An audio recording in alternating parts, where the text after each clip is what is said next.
Aloha interwebs, welcome back to my channel. Thanks for tuning in. Today is Monday, so we're going to do a movie Monday. And before we get into the actual topic of this video, I just want to say today is Monday of the week that Iron Man 3 is coming out on Friday. So I'm pretty excited about that. The things that I've seen about it look good, and I do have my apprehensions about some of the stuff that I've seen, but I'm hoping that it just, blows me away and makes me not think about the things that I'm so apprehensive about. But I'm going to get out this weekend and check that one out. So that'll be the movie Monday for next week, Iron Man 3, after the weekend. So people haven't had a chance to go check it out. We can discuss it and what you thought about it. And people who haven't had a chance could maybe get an idea of whether or not they actually want to go see it. So that's next week. This week we're going to keep on with the comic book related theme.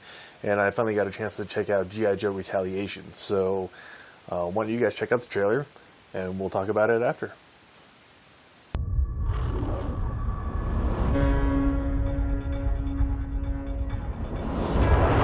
You want to make a difference. Make ready, let's go! Risk your life for a better world.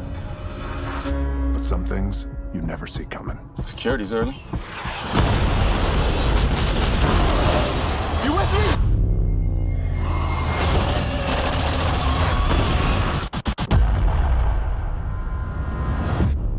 Alrighty, earwebs.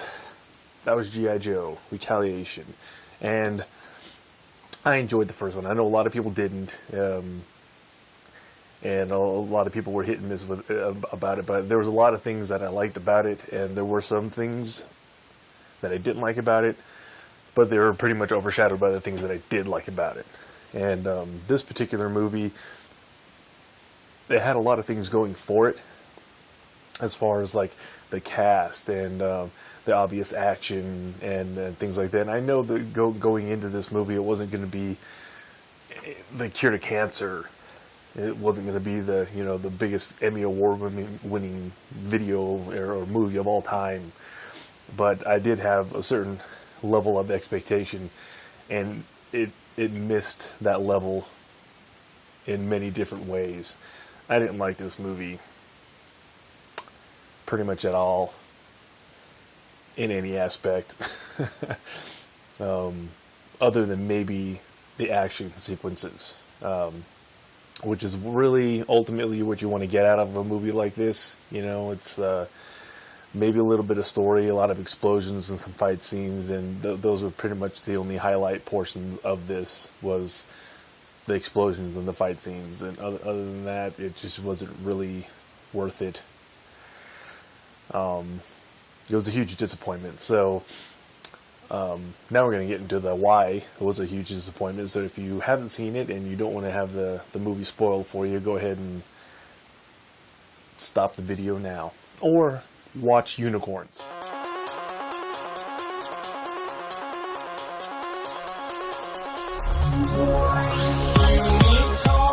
So my biggest beef with this movie was in previous incarnations of the cartoon, of the comic book, of even the previous movie, there was, for me, the big tension, the big kind of story that I was interested in with G.I. Joe is the relationship between Snake Eyes and Storm Shadow.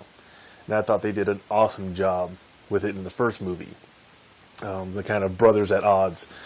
And in this movie, they totally wrecked that, because ultimately they twisted the story of Storm Shadow's origins, and then he ends up becoming, not a G.I. Joe member, but fighting together with Snake Eyes.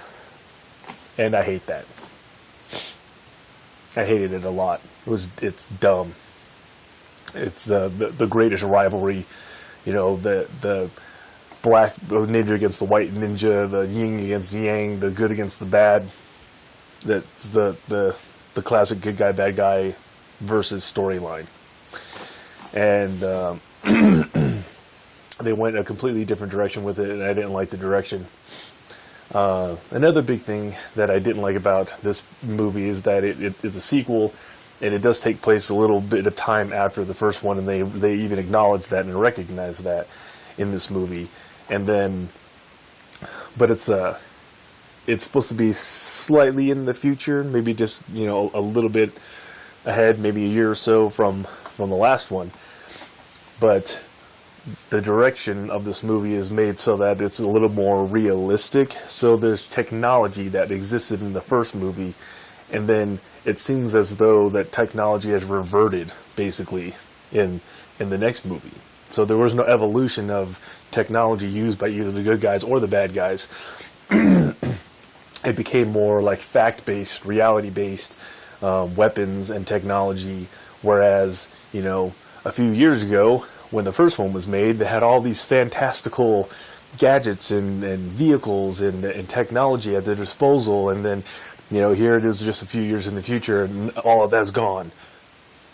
There's really no huge fantastical base of operations for the evil empire, and it that just takes away the feeling of the comic booky feeling that I kind of enjoyed in the first one. And it's kind of like that, the thing that you recognize about it in comic books in the cartoons, is that they have all these great gadgets and great technology, and it kind of takes a step back, even though we went into the future. So, two big things that left a bad taste in my mouth about this movie. There's a ton of other things, but I don't want to, you know, I don't want this video to be a million years long. So, ultimately, G.I. Joe didn't like it, or G.I. Joe Retaliation, excuse me, which is the sequel to the previous. Didn't like it. Wouldn't suggest it. You're not missing anything if you haven't seen it yet. And if you haven't seen it yet, but you still want to check it out, I can't stop you, interwebs. I don't live near you. So, if you decide to watch it, have fun. If not, you're not missing out on anything. Peace out. Enjoy the rest of your week. Don't forget to subscribe to the channel. Thank you very much for stopping by. We'll catch you guys in the next video.